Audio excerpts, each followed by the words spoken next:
ពួកឯងស្ដាប់អញនិយាយច្បាស់តិចទៀតអញដុតកន្លែងពួកឯងចោលហើយ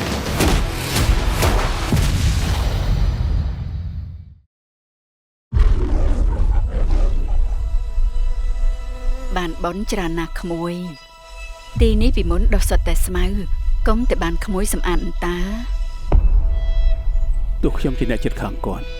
តែគាត់ទុកខ្ញុំដូចគ្រួសារគាត់ជាមនុស្សតែម្នាក់គត់ដែលមើលថែខ្ញុំមីងឃើញសារមួយលោតមកថាកុំព្យូទ័រមីងមានបញ្ហាបានហើយមីងក្មួយទទួលបានហើយប៊ូមម្សិលមិញគាត់បានបាញ់សម្រាប់ខ្លួនកន្លែងនេះគឺកន្លែងឯកជនមិនបានពួកឯងបោកគេពួកឯងវាថោកចាំតែបោកគេអញ្ចឹងអើប្រែតអញរាប់ដល់3 1 2 3មិនអញរាប់ឲ្យហើយហើយអញនឹងដុតកន្លែងនេះចោលឲ្យខ្ទេចហើយចុយចាំកាលមិនកុំចូលអបអ្នកនឹងដែលឯងប្រាប់យើងហើយរឿងតែមួយគាត់ដែលដឹងពីគេគឺគេជាអ្នកចិញ្ចឹមឃ្មុំអ្នកចិញ្ចឹមឃ្មុំអញ្ចឹងហ៎ស្ដាប់ទៅដូចជាមិនស្រួល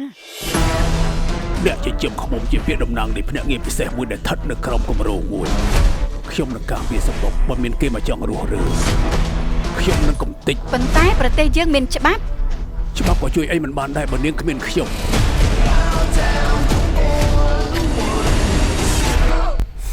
រៀបដៃខ្ញុំវាកាត់ចោលហើយអានរੂកុំរើកុំ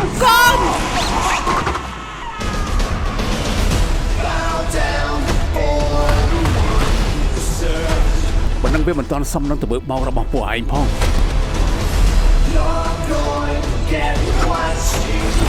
ចរន្តប្រាក់ហូរជំវិញពិភពលោកហូរចូលផ្នែកវិនិយោគនិងរដ្ឋាភិបាលហើយនឹងហើយជាបញ្ហាហើយនិយាយត្រូវអញបញ្ហាវាមិនអាចទេដែលគេហ៊ានចូលតាមច្រកនេះបងខ្ញុំវិញចូលតាមច្រកពលរដ្ឋអគិភ័យមើលអាណាចាប់បញ្ចេញតិចមើល